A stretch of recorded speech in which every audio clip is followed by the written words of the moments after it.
Olá, mais uma vez é um grande prazer estar em sua companhia. A partir de agora, você fica por dentro de notícias do Brasil e do mundo. E por causa da pandemia de Covid-19, muitos brasileiros pararam de doar sangue. E o resultado é que em 13 estados terminaram fevereiro com o estoque de sangue abaixo, ou crítico, segundo o Ministério da Saúde. Informações das secretarias de saúde dos hemocentros do país indicaram que a escassez de sangue em São Paulo, Minas Gerais, Mato Grosso, Tocantins, Pernambuco, Maranhão, Espírito Santo, Amapá, Acre, Paraíba, Paraná, Rio de Janeiro e Rio Grande do Norte. Os dados da época apontavam estabilidade em Alagoas, Santa Catarina e no Distrito Federal. De acordo com o Ministério da Saúde, o sangue AB negativo é o que tem menor quantidade de bolsas armazenadas. Já o sangue A positivo tem a maior disponibilidade, com mais de 8.000 bolsas disponíveis. O impacto mais significativo nos estoques foi registrado em 2020, por conta da disseminação do coronavírus. Para frear a doença e possibilitar a doação de maneira segura, os postos de coleta adotaram protocolos ainda mais rígidos de higienização, com medidas de prevenção definidas pelo Ministério da Saúde em parceria com as redes estaduais. Em São Paulo, a Fundação ProSangue, que é vinculada à Secretaria de Saúde do Estado, indica que os tipos sanguíneos O negativo, O positivo, B negativo e B positivo têm estoque para menos de um dia. Já os tipos A positivo, A negativo e AB negativo têm quantidade suficiente para atender apenas a demanda de um dia. A Fundação alerta que há risco de falta de sangue para atender pacientes internados ou que dependem regularmente de transfusões. Por isso, a ProSangue apela para que a população faça doações nos próximos dias. Uma única doação de sangue pode beneficiar até 4 pessoas.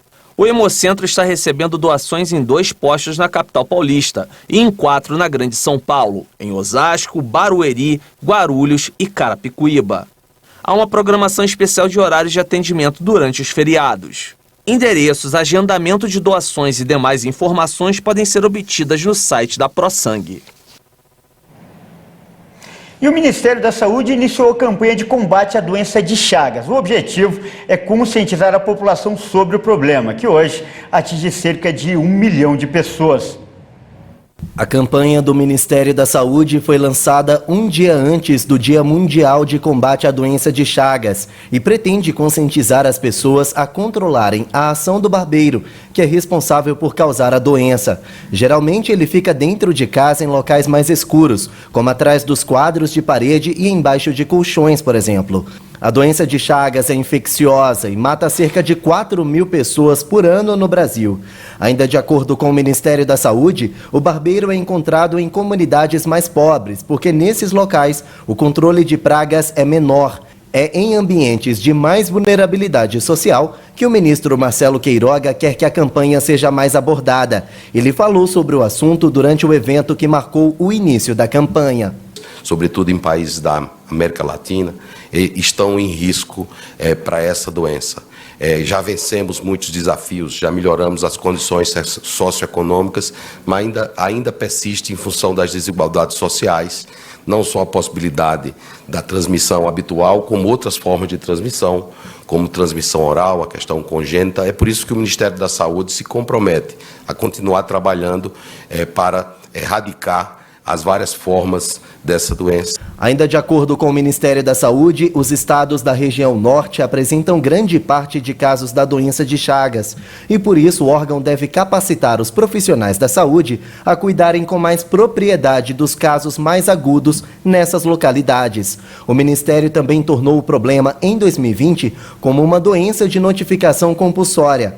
A decisão foi publicada no Diário Oficial da União e determina que profissionais da saúde comuniquem às autoridades sanitárias quando há um agravo no quadro de saúde de quem foi infectado pelo barbeiro. E agora a gente fala de pandemia. A Organização Mundial da Saúde já registrou mais de 500 milhões de casos de contaminações por coronavírus em todo o mundo. E mesmo com a recente queda nas estatísticas, a OMS anunciou que vai manter o alerta mundial para os cuidados com a Covid-19. O diretor-geral da Organização Mundial da Saúde, Tedros Adhanom, disse que o Comitê de Emergência da OMS recomendou não alterar o nível de alerta em relação à Covid-19, tendo em vista que o vírus continua sendo transmitido intensamente e sua evolução é imprevisível. Ele falou ainda que é necessário prosseguir com os esforços para que as vacinas, tratamentos e outras ferramentas desenvolvidas para enfrentar a pandemia sejam distribuídos de forma igualitária entre e dentro dos países e que se avance a vacinação nos maiores de 60 anos. Tedros Adhanom acrescentou que o número de novos casos confirmados de Covid-19 e mortes causadas pela doença continuou a diminuir no mundo nas últimas semanas. Esta é a terceira semana consecutiva em que ambos os indicadores decrescem a uma taxa, nos últimos 7 dias, de 24% e 18%, respectivamente. O total global da semana passada foi de 7 milhões de novos casos de Covid-19 e mais 22 mil mortes, com declínios observados em todas as regiões do mundo. E mudando de assunto, agora a gente fala da guerra na Ucrânia. Os soldados russos que ocupam a usina de Chernobyl, na Ucrânia, devem sentir em breve os efeitos da radiação. O alerta foi feito por autoridades ucranianas. As autoridades ucranianas não conseguiram restaurar as instalações de monitoramento de radioatividade em Chernobyl após a saída das tropas de Moscou. Soldados russos criaram uma rede subterrânea no local, palco do pior acidente nuclear de todos os tempos. O sistema de monitoramento da radiação na zona de exclusão ainda não está funcionando. Em primeiro lugar, os servidores que processavam essas informações desapareceram. Em segundo lugar, até que a eletricidade esteja disponível e os trabalhadores recebam permissão das Forças Armadas para visitar pontos de monitoramento de radiação, não entenderemos quanto dano foi feito. Segundo o diretor da agência estatal responsável pela área proibida de Chernobyl, Yevgeny Kramarenko, os ocupantes russos enterraram equipamentos pesados, criaram trincheiras e até mesmo uma fortificação perto de um local para depósito temporário de resíduos radioativos. Para Kramarenko, os soldados inimigos vão sentir muito em breve os efeitos da radiação, alguns em um mês, outros em anos. O exército de Moscou tomou a central nuclear no primeiro dia da ofensiva contra a Ucrânia, em 24 de fevereiro, e se retirou no fim de março. E as vendas de motos cresceram mais de 30% no Brasil no primeiro trimestre deste ano. A procura é estimulada principalmente pela alta nos preços dos combustíveis. Mas para comprar um veículo de 2 rodas, é preciso entrar na fila. Preços dos combustíveis nas alturas e a dificuldade cada vez maior de continuar andando de carro. Foi esse cenário que levou muitos brasileiros a mudarem o meio de transporte nos últimos meses. A moto passou a ser opção para muita gente.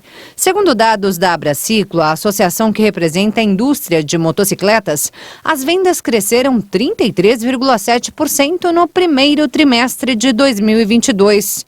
Só no mês de março, o número de motos emplacadas aumentou 46,8% em relação a fevereiro. Só que na comparação com março de 2021, a alta foi de quase 77%. De acordo com a entidade, outro fator que tem impulsionado as vendas de motos é o delivery, que vem crescendo desde o início da pandemia.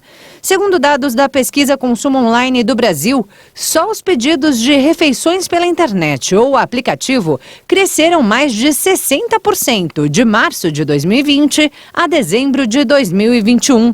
Com esses resultados, a indústria está com dificuldade de atender a demanda de motocicletas. A informação da Abraciclo é que, neste momento, já há filas de espera por uma moto 0 km.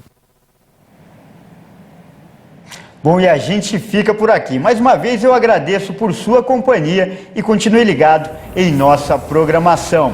Até mais!